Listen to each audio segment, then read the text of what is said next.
चरण कीर्तन कर प्रणाम भगवान महावीर स्वामी जी के चरणों में कोटि का वंदन। एक भगवतारी चक्र चक्रवर्ती धीमपति के धारी अखंड बाल ब्रह्मचारी आचार्य सम्राट पूज्य श्री केवल जी माता के चरणों में कोटि का वंदन। उन्हीं के 11वें पतितर संग सुमेरु शरण मना प्रशांत चेता आचार्य सम्राट चंद्र जी महाराज जय गच्छाधिपति व्याख्यान वाचस्पति वचन सिद्ध साधक उग्र विहारी आशु कवि काव्य प्रतिदत्त आचार्य प्रवचन काफी चंद्र जी महाराज घोर तपस्वी उपादेय श्री गुणन चंद्र जी महाराज ऐसे चेन समूह मार्ग के प्रारंभ करता अनुग्रह ध्यान प्रणेता प्रवचन प्रभाव मेरे जीवन धारक पूज्य गुरुदेव डॉक्टर श्री पदम चंद्र जी महाराज को वंदन करते हुए सभी गुरु भगवान को वंदन करते हैं। स्वामी जी को भी सुनो।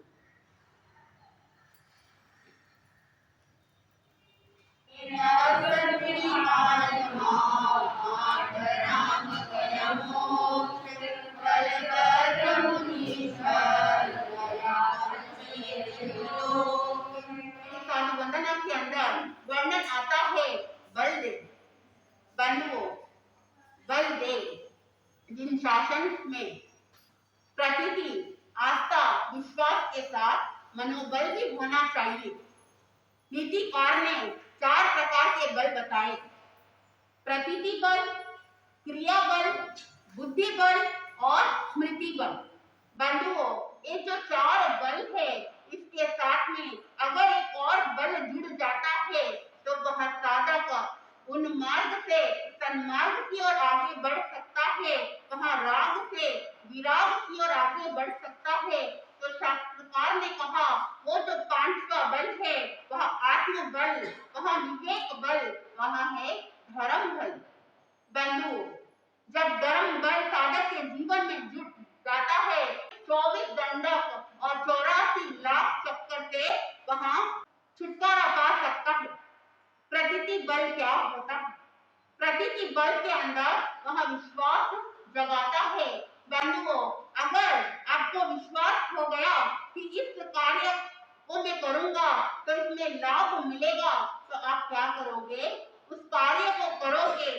जहां पर बिजनेस करते हैं और पता चला कि यहाँ सौदा में प्रॉफिट होने वाला है तो आपके अंदर वो विश्वास जगेगा, प्रकृति बल जागृत होगा और आप उस कार्य को करोगे। और अगर जहाँ विश्वास नहीं होगा, चाहे अच्छा सा अच्छा सुंदर काम भी क्यों ना हो, तो वहां पर विश्वास नहीं होने से आप वो कार्य नहीं करोगे। प्रकृति बल यानी जहाँ पर विश्वास जगाता है।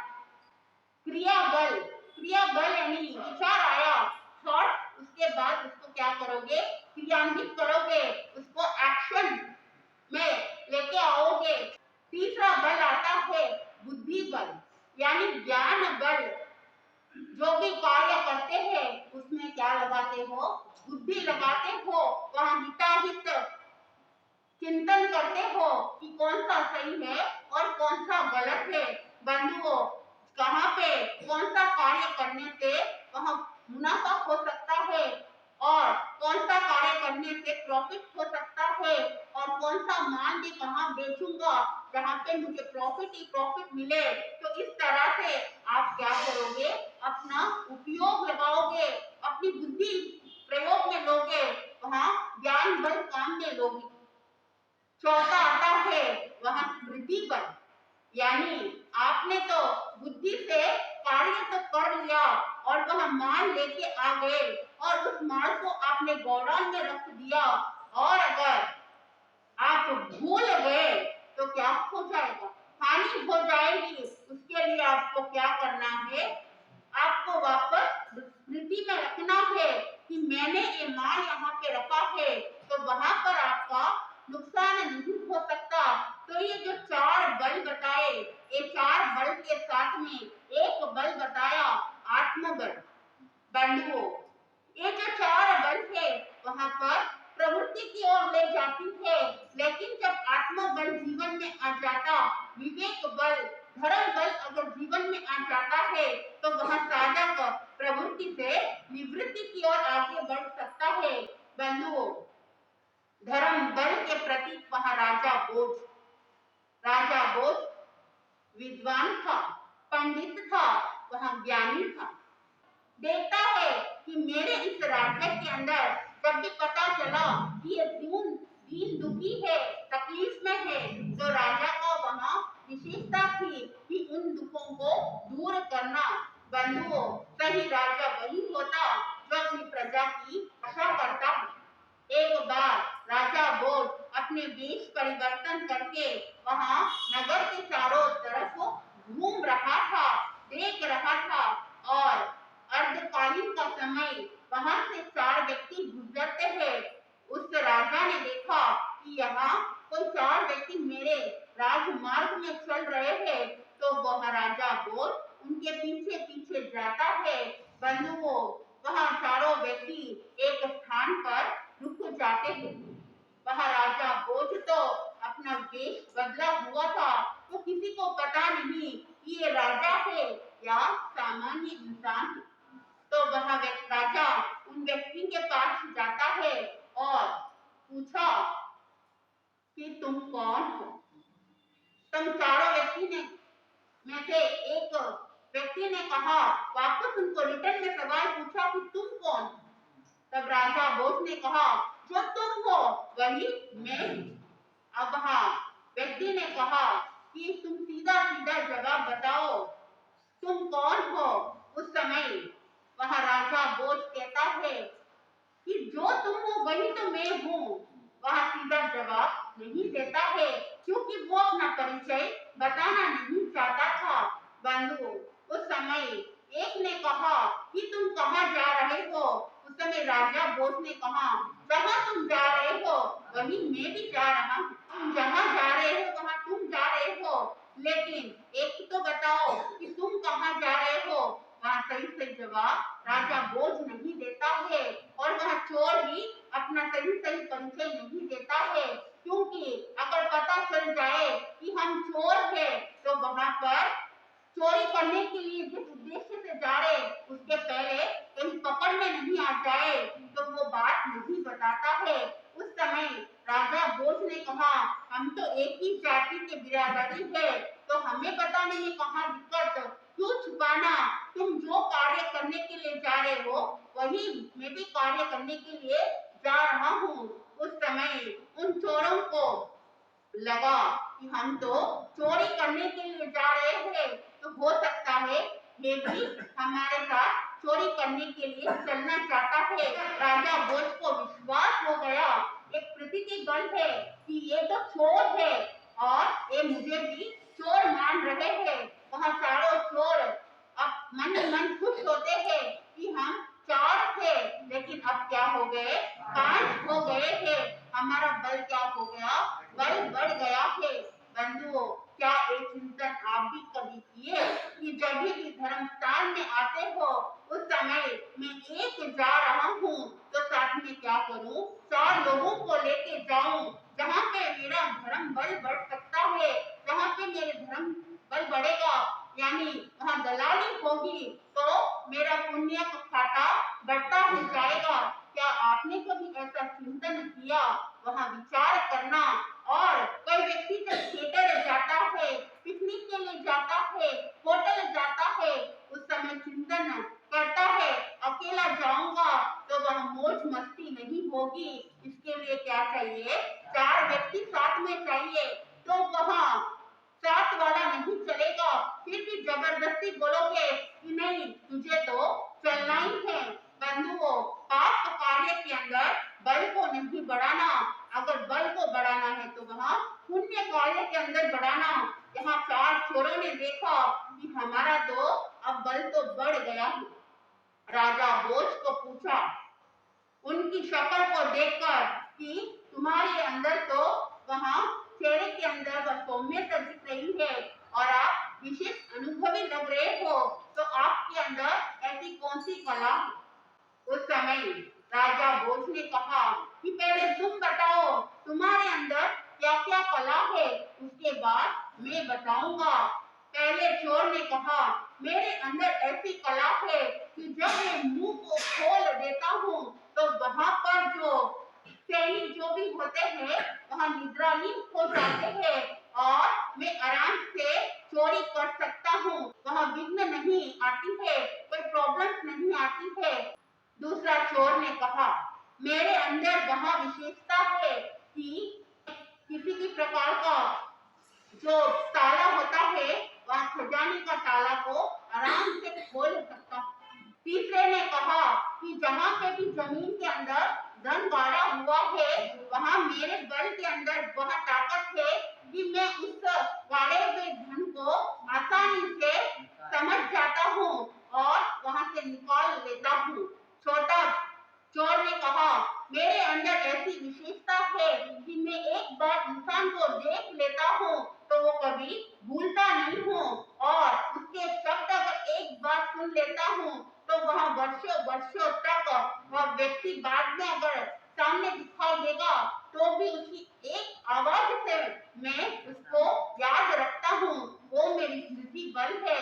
बंधु, चार चोर ने अपना अपना परिचय दे दिया तो उसमें एक चोर ने उस राजा को पूछा कि तुम्हारा नाम क्या है। तो वहां पर राजा भोज ने उनको कहा, मेरा नाम भोजिया है। और वह चोरों ने पूछा कि तुम्हारे अंदर क्या विशेषता है। उस समय वह राजा भोज कहता है, मेरे अंदर एक ही विशेषता है, अगर जिस तरह से मैं गर्दन हिलाता हूँ जिसको जो फांसी की सजा होने वाली होती है वह फांसी की सजा क्या होती है, रुक जाती है। बंधु, उन चोरों ने देखा धन परिवार वगैरह तो कोई जब संकट आता है कोई साथ नहीं देता, लेकिन हर एक व्यक्ति के जीवन में एक भय सताता है। वहाँ क्या है, मृत्यु भय। और इस भोजिया के अंदर वो विशेषता है, अगर हम कभी पकड़े जाएंगे और हमें फांसी की सजा मिलेगी तो ये क्या करेगा, हमको बचा लेगा और वह निश्चित होकर वहाँ चोरी करने के लिए जाते हैं। बंधुओं, अर्धरात्रि बीत गया और जब सुबह हुई तो एक चोर ने कहा कि हम नगर श्रेष्ठी के वहां धन चुराने के लिए जाते हैं। उस समय चोर ने कहा दूसरे चोर ने कि वहां जाने से क्या लाभ की प्राप्ति हो सकती है, ज्यादा कुछ मिलने वाला नहीं। तो वहां भोजिया ने कहा कि राजमहल चलते हैं, वहां पर तो खूब हीरा मानक मोती होती है और खूब धन मिल सकता है और ऐसा धन अगर प्राप्त कर लेंगे तो जीवन भर की दरिद्रता नष्ट हो जाएगी और चोरी कर्म करने की आवश्यकता भी बार बार नहीं पड़ेगी। बंधुओं, वो पांचों राजमहल जाते थे। अब वो भोजिया कौन था, राजा भोज था और उसको तो जो सारा गुप्त मार्ग है उसको पता था और उस गुप्त मार्ग से आगे बढ़ते थे। बंधुओं, जहाँ पे खजाना बाहर व्यक्ति पहरेदार थे, जो पहला जो चोर है वह मंत्र से इस तरह से उच्चारण करता है कोई मंत्र को कि वह पहरेदार बेहोश हो जाते थे और वो पांचों अंदर जाते थे। अंदर जाने के बाद खजाना का तो ताला लगाया हुआ रहता है। कौन ऐसा व्यक्ति है जो खजाने को खुला रखता है, कोई खुला नहीं रखता, वहाँ ताला लगाया हुआ था और जो दूसरा चोर है अपने बल के द्वारा उस ताले को खोल देता है और अंदर जितने भी माल थे वहाँ बांध लेते हैं कपड़े में। लेकिन तीसरे चोर ने कहा, इस तरह से कितना बांधोगे, ज्यादा कुछ मिलने वाला तो नहीं है। तो यहाँ जमीन के अंदर हीरे मानक मोती पन्ने झाड़े हुए थे, अगर इसको खोदोगे तो वहां पर माल भी ज्यादा मिलेगा और वहाँ कीमत भी ज्यादा है। बंधु, जमीन को खोदा और नीचे बहुत सारे धनमाल मिले। धनमाल मिलने के बाद उन्होंने सारा धनमाल को जितना हो सके उतना ले लिया चारों ने और वहां जंगल में चले जाते हैं। अब वहां पर किस्सा कर रहे थे तो पांच किस्सा करने लगे। राजा भोज ने कहा, किस्सा कर, मेरा क्या हिस्सा है इसमें, मैंने तो कुछ भी नहीं किया, तो तुमने किया है तो तुम लोग चार हिस्से कर लो और सबको अपना इतना हिस्सा जितना मिलता है उनको मिल गया और अपने घर लौटते हैं। उससे पहले चोर ने कहा, मिलते रहे। उस समय राजा भोज ने पूछा कि तुम लोग कहाँ रहते हो। उस समय चारों चोरों ने अपना अपना पता बता दिया। दिया और वो वहां से रवाना हो जाते हैं। बंधुओं, वहां भोजिया राजा भोज पुनः अपने महल में आता है और जब पता चला कि यहाँ तो अस्त व्यस्त हो गया, वहां पर जो भी माल है वहां पे माल चुरा के लेके चले गए थे और वो आग की तरह पूरे राजमहल के अंदर फैल जाती है बात। बंधु, राजा तो सब कुछ जानता था लेकिन किसी को कुछ भी नहीं बताया। वहां मंत्री आता है और मंत्री ने राजा को सारी बात बताई कि इस तरह से धन लूट लिया गया। राजा ने कहा मंत्री को कि तुम जाओ और पता लगा के आओ क्या स्थिति बनी है। और वह मंत्री जैसे ही जाता है और वहां पर पहरेदार निद्रा लीन थे, जब उनकी आंखें खुलती है तब वहां पर कहता है कि हमने तो कभी ऐसा किया नहीं, अब इस तरह से नींद कैसे आ गई, हमें तो कुछ भी नहीं पता। मंत्री को जो कार्य सौंपा गया था, मंत्री अपने हिसाब से जितनी जानकारी उसको प्राप्त होनी थी उतनी जानकारी लेकर राजा के पास आ गए।